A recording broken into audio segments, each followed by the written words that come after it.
2024학년도 1학기 기말고사 대화고 지구과학원 내신 분석 리포트입니다.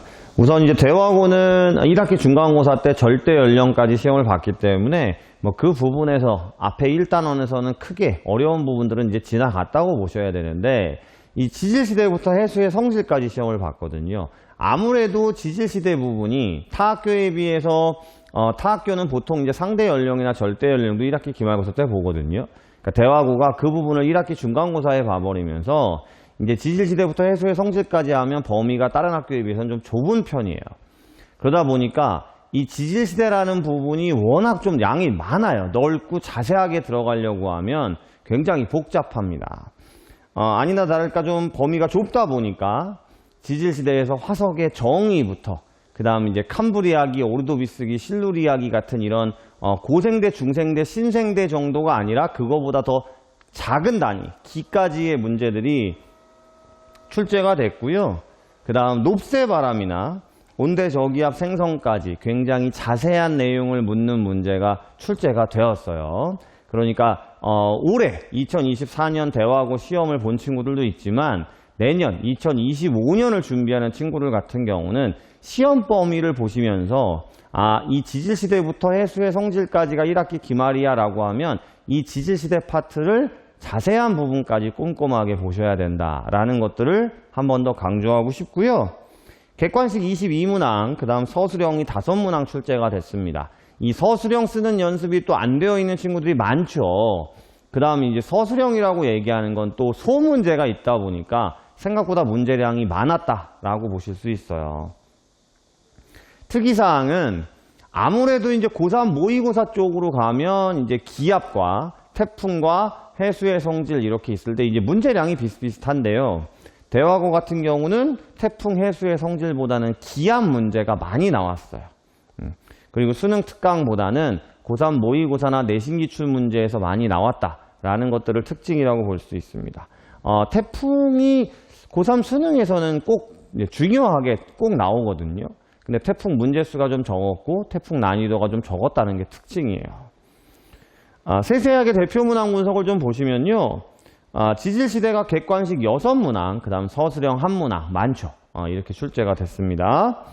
1번은 화석에 대한 정의가 출제가 됐는데요. 이 화석에 대한 정의는 올해 같은 경우는 대화고밖에 안 나왔던 것 같고요. 그 다음 또 넓게 펼쳐봐도 이 화석에 대한 정의는 잘 안 나오는 편이거든요. 그러니까 범위가 좁다 보니까 이제 이런 문제들도 출제가 됐고요. 3번 문항은 산소 동위 원소비. 이건 이제 고3 모의고사 기출이었고, 대신 산소 동위 원소비는 워낙 이제 수업 시간에 이런 것만 딱 골라서 이제 문제를 풀었던 경험이 있기 때문에 크게 어렵지는 않았을 걸로 보입니다.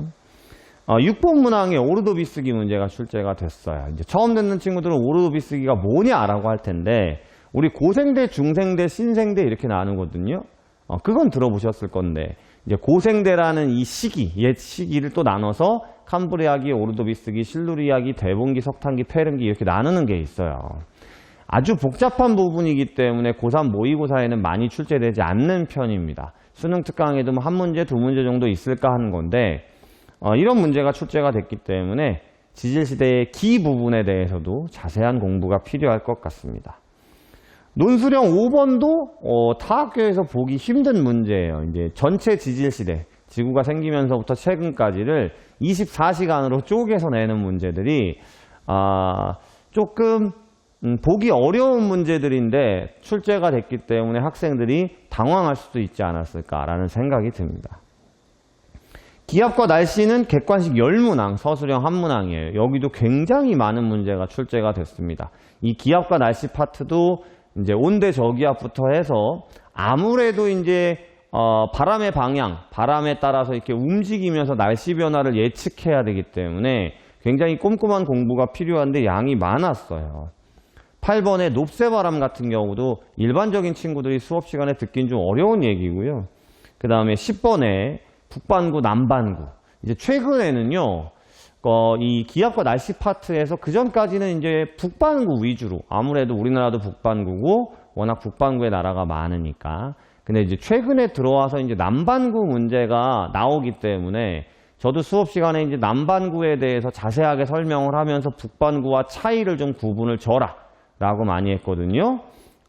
이 10번 문항에서 북반구, 남반구 문제가 출제가 됐습니다.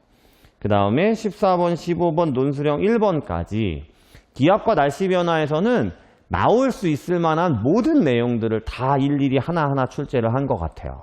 이런 특징이 있다는 걸 또 한번 기억하셔야 될 것 같습니다. 태풍과 주요 악기상은 3문항밖에 안 나왔어요. 태풍 2문항, 주요 악기상 1문항 출제가 됐고요. 그 다음 해수의 성질은 객관식이 3문항이고 서술형이 2문항이었습니다만 제가 써놓은 걸 보시면 아시겠습니다만 서술형이 소문항 하나당 1점인데요. 서술하는 내용이 굉장히 길게 되어 있어요.